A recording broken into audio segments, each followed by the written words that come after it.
Bonjour,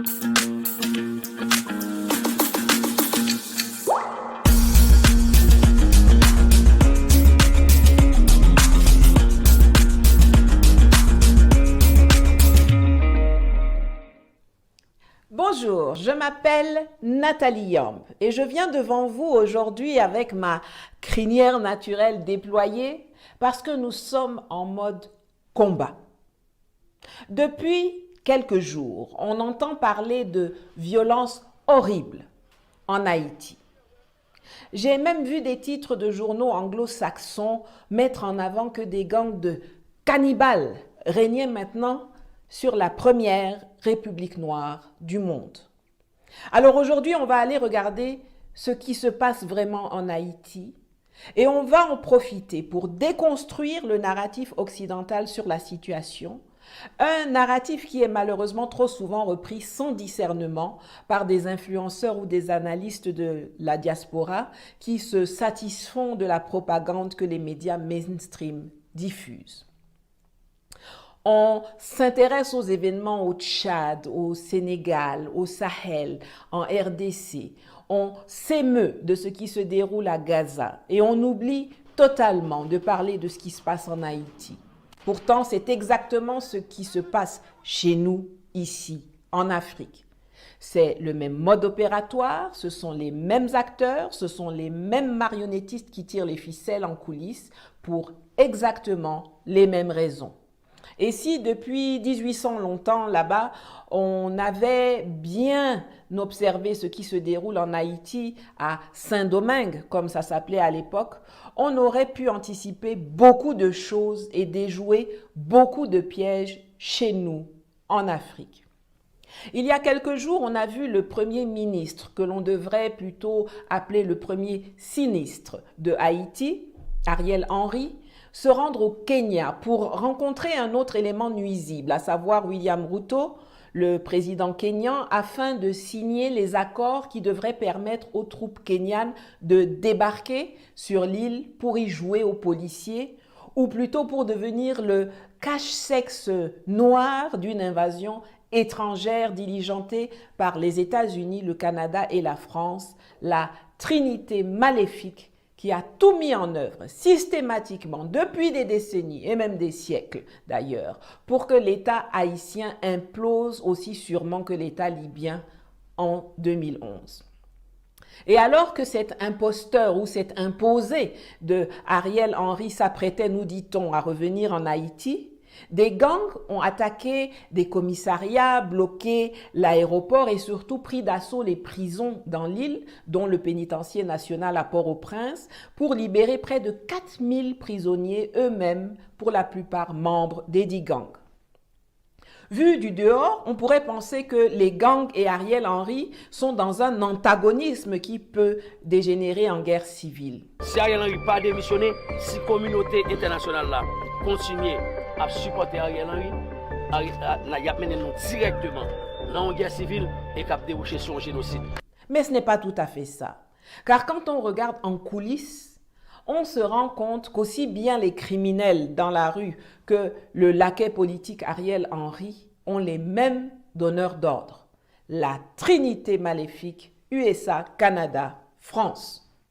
Pour ceux qui ne le savent pas, une partie des principaux gangs haïtiens a été fédérée en une coalition criminelle qu'on appelle G9 Famille et Alliés, avec à sa tête un ancien policier devenu gangster nommé Jimmy Cherizier, alias Barbecue, sous l'impulsion de cette femme, une diplomate américaine, Hélène Lalime, qui a dirigé le bureau intégré des Nations Unies en Haïti jusqu'en mars 2023, et qui était l'âme damnée, la voix dans l'oreille de l'ex-président Jovenel Moïse, assassiné chez lui en juillet 2021, quand il a cessé d'être utile, ou plutôt quand il a eu des velléités de résistance aux ordres venus de ses patrons et de leurs relais locaux, le Corps Group. Il y a aussi une autre grosse coalition de gangsters appelée GPEP, à laquelle appartient Vitellum Innocent, qui porte très mal son nom, et qui, lui, est aujourd'hui sur la liste des 10 personnes les plus recherchées par le FBI, car il ne s'est plus à zigouiller une otage américaine en 2022. Il faut savoir qu'en Haïti, il n'y a plus de députés, il n'y a plus de sénateurs, il n'y a même plus de président depuis l'assassinat de Jovenel Moïse. Il n'y a que le Premier ministre et quelques ministres qui font semblant de diriger, alors qu'en réalité, ce sont des marionnettes aux ordres de puissances étrangères et aussi aux ordres de la bourgeoisie locale qui contrôle toutes les activités économiques, tous les trafics et même les coups d'État. Les voici. Vous remarquez quelque chose? C'est vachement local, non? Ariel Henry, dont les mêmes veulent aujourd'hui se débarrasser après l'avoir bien utilisé, devrait se considérer heureux d'être en exil au Porto Rico depuis quelques jours. Au moins, il est en vie.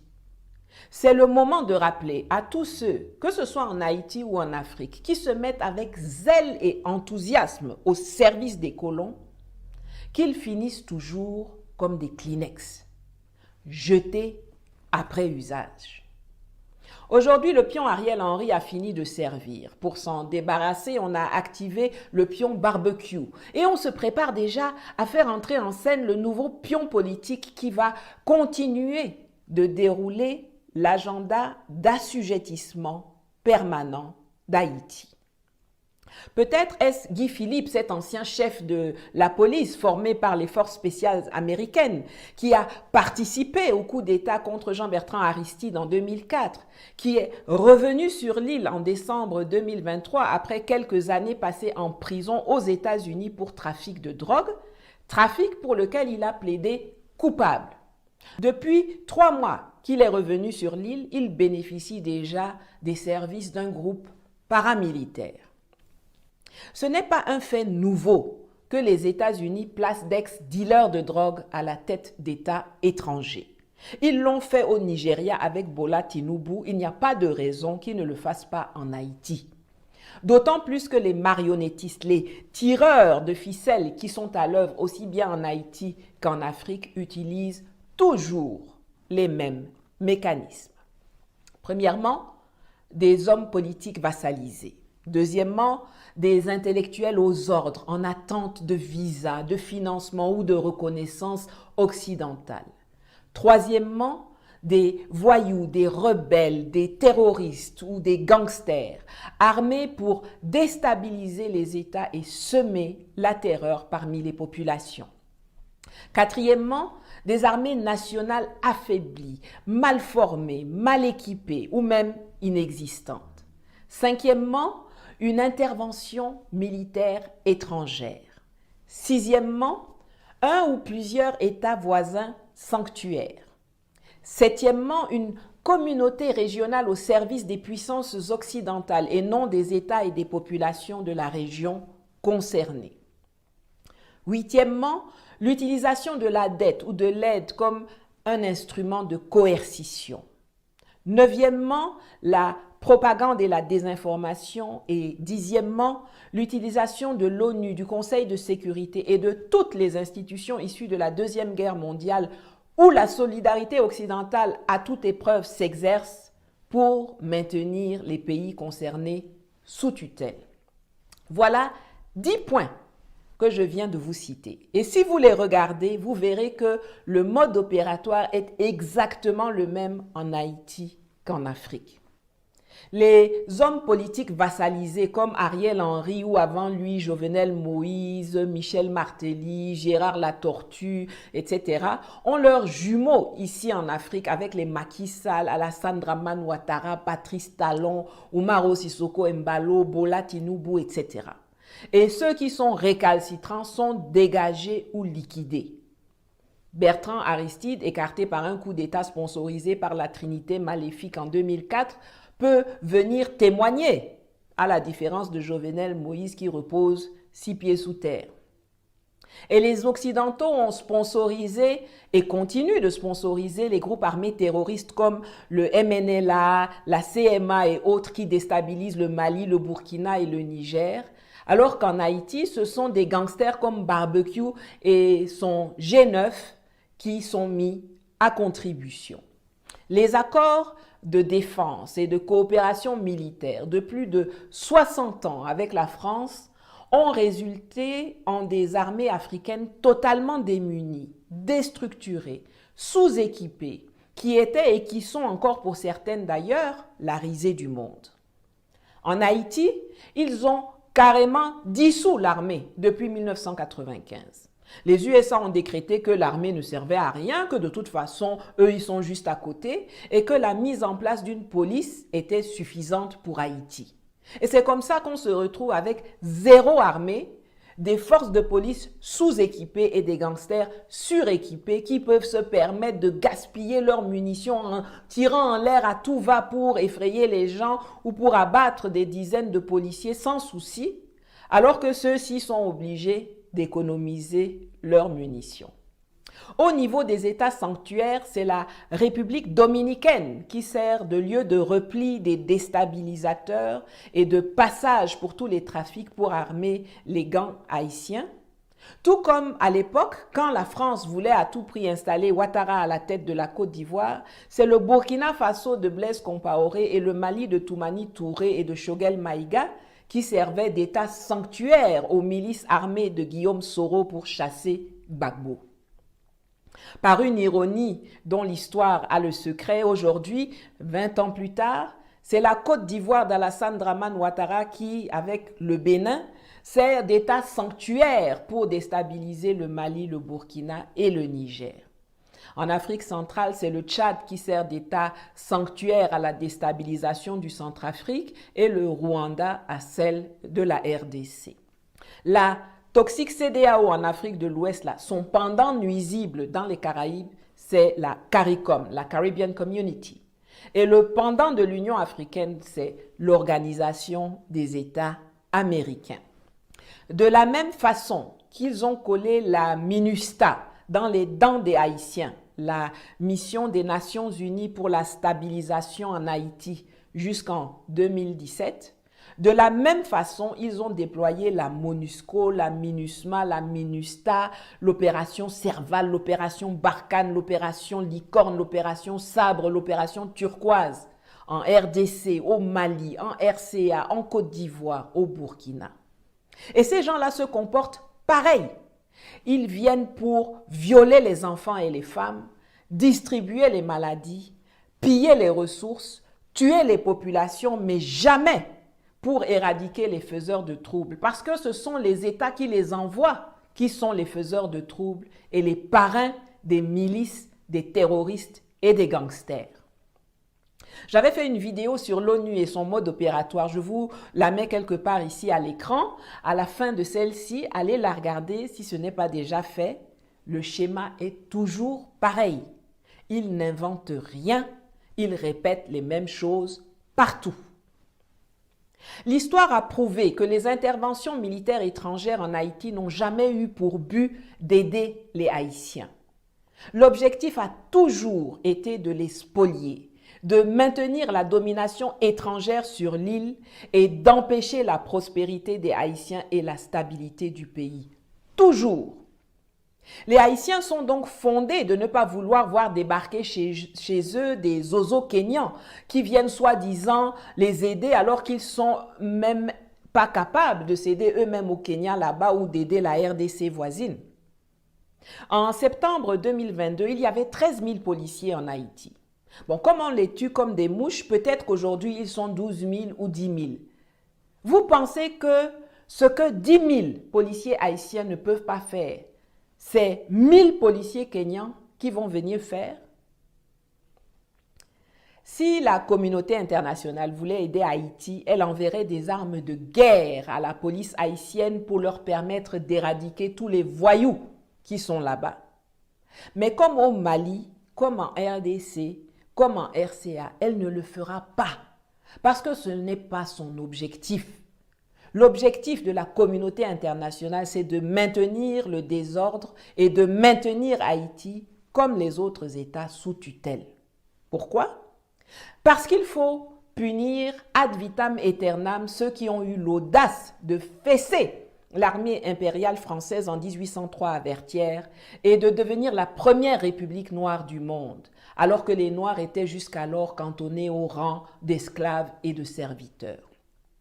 Parce qu'ils ont peur qu'on leur réclame des comptes et des réparations pour les vols, les pillages, les spoliations et les rançons qu'ils ont extorqués au cours des années et des siècles passés. Parce qu'il y a des ressources qu'ils convoitent.